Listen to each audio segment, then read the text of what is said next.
I think it's one of the most requested videos by now that I will review the Slate Digital bundle. And the reason why it took me so long is because I didn't know what to do with it. Because Slate Digital is a very unique company. It's not like Waves, they do not only make plugins. We also have the Raven, which is a big touchscreen monitor with custom software on it to control your DAW with your hands, just in the way as you control your console. Apart from that, he also makes interfaces and microphones, which I am very skeptical about, because doing things like virtual microphone stuff, I don't know, I really want to try it out. And then the last thing they make are plugins, and I'm also very skeptical about the plugins. They look and feel like vintage modules, and that's immediately a reason for me to think they are fake. Because I like the correct user interface on the correct device. I don't want an analog interface on a digital device. So, it's finally there, the snake oil video of the Slate Digital plugin bundle.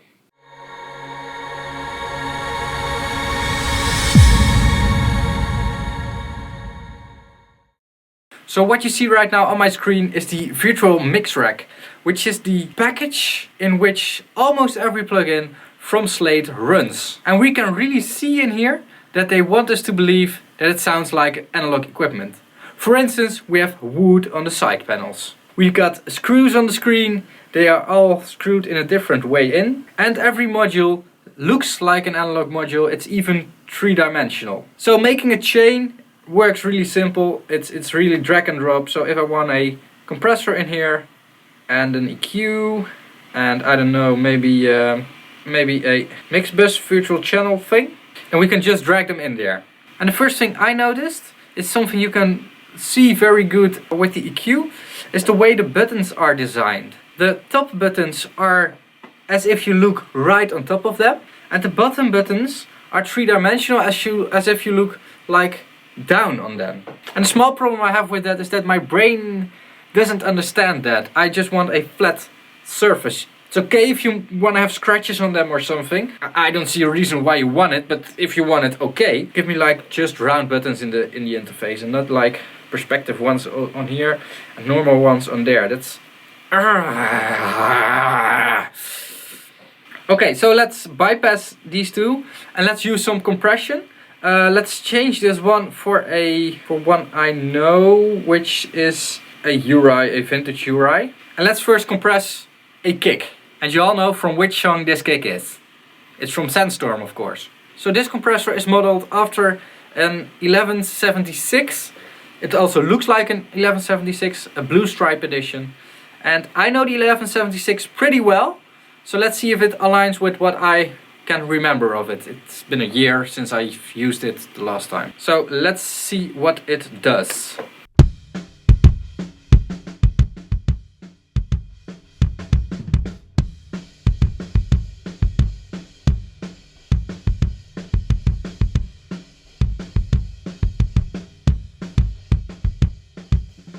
Hey, that's cool.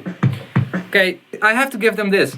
They have modeled the compressor in the right way. On the real compressor, if you turn down the release, it will get slower. So it works the other way around. That's because it's American, I think. And most simulations of that compressor are the other way around. So not as the real thing. So they did that thing right. They also added a mix button so we can blend it with the original signal. You can bypass it, of course. The thing I don't know is the attack. If I put the attack on 7, which is the fastest attack time, again, it's the other way around on URIs. I remember something that it should sound different than it does right now, but could be wrong. Let's change the circuit.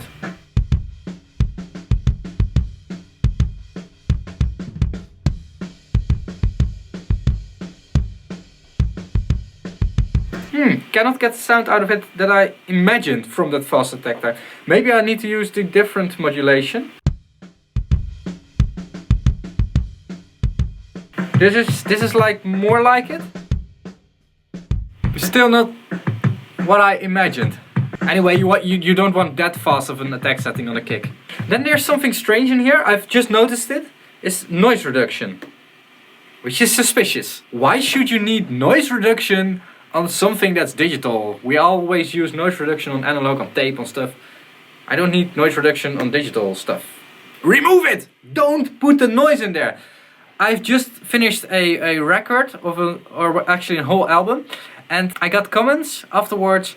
Damn, you've got so much analog noise in your stuff. Can you reduce it? Blah blah blah blah. And I was like, but my stuff doesn't make that much noise. And yeah, I heard some noise, of course, but I couldn't find where the problem was. Afterwards, it turned out that they had all the noise things turned up in their plugins. So please, manufacturers, everybody, every plugin maker, stop making them. They are making more bad stuff than they are making good stuff. So remove it, please. Ah, oh, damn. If we want noise in there, we can also make a separate audio channel with noise in them and just automate it in there or something. We don't need it in there. So we can bypass every single plugin, and the cool thing is that the light of the meter goes out. So let's try the EQ in there. And let's see if I can find the settings I would normally make on the on this kick.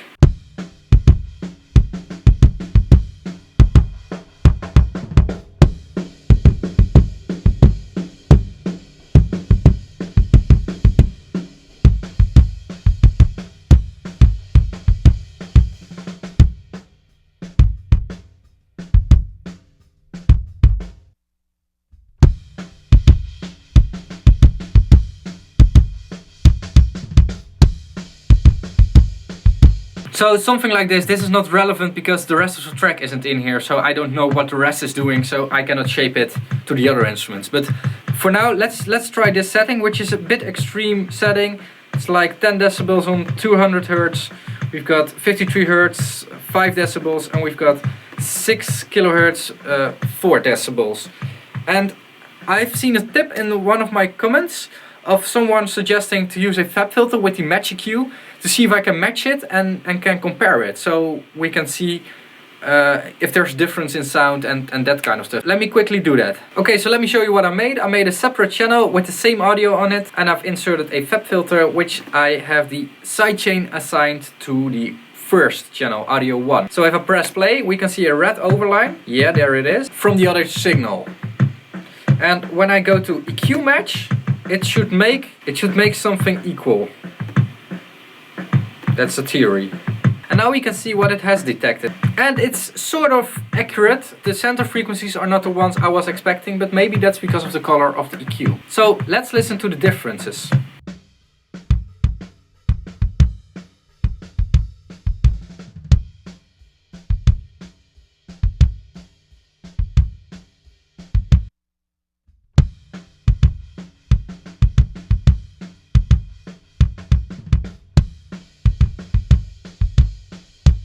That's a huge difference. Right now I'm thinking that the Slate one sounds better. Of course, I don't know if my test is flawed or not. If you think it's flawed, leave it in the comments below. Good algorithm. Really want to know what's behind there. Let's see what we have more in there. We also have like preamps in here, which is strange because recorded signal already has gone through a preamp.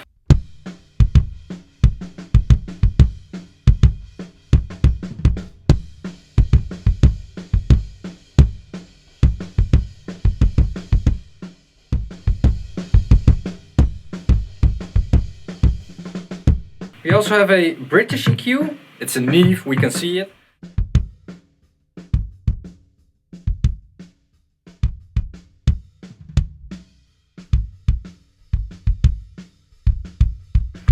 Ooh, that's very...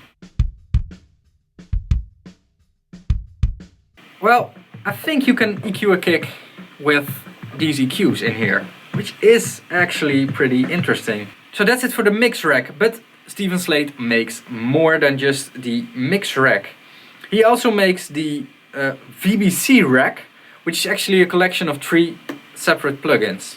It's an SSL bus compressor, a Manley compressor and a Fairchild compressor, which is again pretty good imaged by the rusty front plate it has. We can arrange them in a different way, quicker than you can do analogically, because we can just pick it up and put it somewhere else.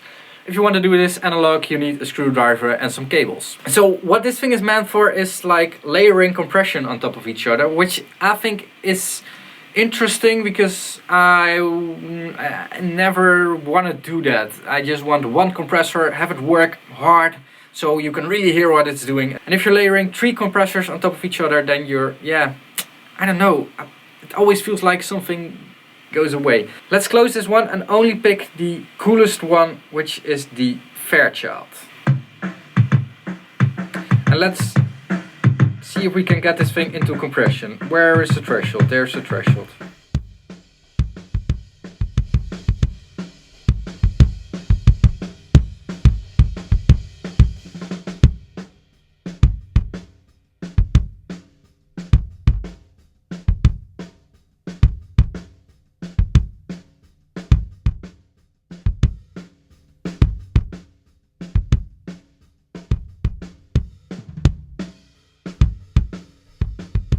This is great!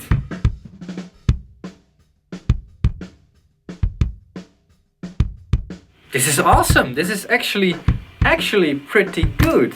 Last one, the virtual tape machine. And I already did a huge overview of tape machines already in a different video. I will link it. The Slate Digital virtual tape machine wasn't in there because I didn't have an iLok back then. And now I have one, so that's the reason why I'm reviewing Slate Digital. So this one is also taking up a lot of space, but I've seen this button, which hides the stuff we don't need. I mean, it looks great, but let's just put it away. Let's just listen.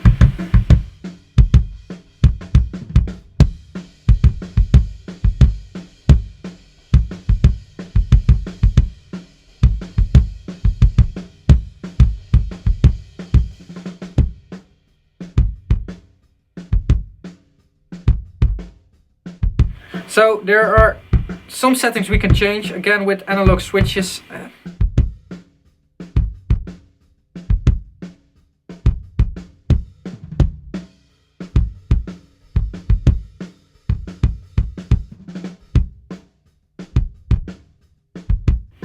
So let's do it slow with a low bias.